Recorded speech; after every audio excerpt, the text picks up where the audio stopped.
Hi, I'm Anthony. This is Anthony SAP Services, and I am a qualified DOT substance abuse professional. While I do not work for the DOT, I am qualified under the DOT to provide assessments for transportation workers who have violated the DOT drug testing policies. Today, I just want to give you an overview of the Drug and Alcohol Clearinghouse, which is the database that the Department of Transportation and specifically the Federal Motor Carrier Safety Administration have deemed to be a useful tool in keeping track of drivers who violate and who need to get back to work after they violate drug testing policies. So there's 6 steps in this process, and the clearinghouse explicitly states what these steps are, who is responsible for taking action within each of these steps, and how each of these steps can be fulfilled. So the first step is when a driver receives a violation in the clearinghouse, they are required to submit a request to a qualified SAP. So they must first create an account in the clearinghouse. They must designate an SAP, and then that is the first step.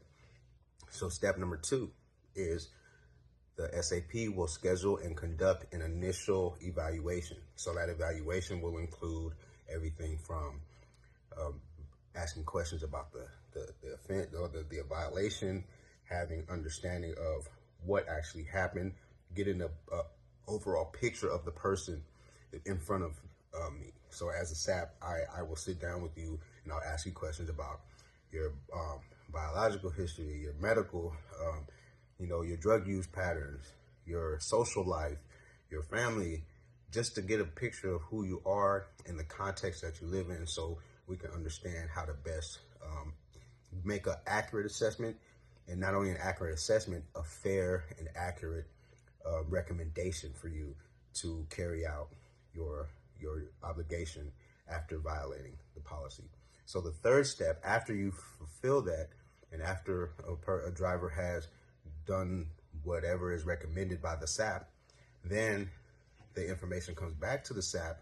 Then the SAP then makes a determination whether the driver has satisfied the requirements or not. So once the driver has been deemed to satisfy the requirements, then the SAP will send a letter to the employer and to the employee stating this person is ready to do a return to duty test. At that point, the employer will be responsible for scheduling and overseeing a return to duty test. So they will send the person a test, and then they will be responsible for uploading, and maintaining that information in the clearinghouse.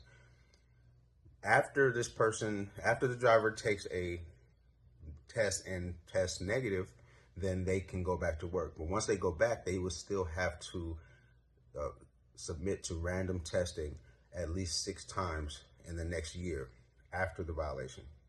So that is the last step. The 6th and final step is to conduct and complete the follow-up testing plan. So I hope this has given a little bit of context to the clearinghouse for you. I have a lot more information I want to share, and we will get to that in a while. But thank you guys, and I'm looking forward to doing this channel. The second thing is a person will have to designate a SAP in the clearinghouse. So they will have to go into the clearinghouse, create an account in the clearinghouse as a driver, and then it will ask, who is your SAP? Who is the person that you want to do your evaluation? So then you would type in the person's name. If you were going with me, which I hope you do, you would type in Anthony Ferguson, and then you would hit submit or send request. I will receive that request, and then I will approve it, and we will schedule a meeting. That's step 2. Step 3 is us having an initial assessment. So after I am assigned to you as your SAP, I will schedule an initial assessment in which I will ask you a series of questions based on your needs, based on the situation that happened, based on your usage patterns, whether you do have any usage patterns, biopsychosocial. I wanted to get a little history on your family, history on, just personal issues, not too personal, but just information to get me to understand of your situation.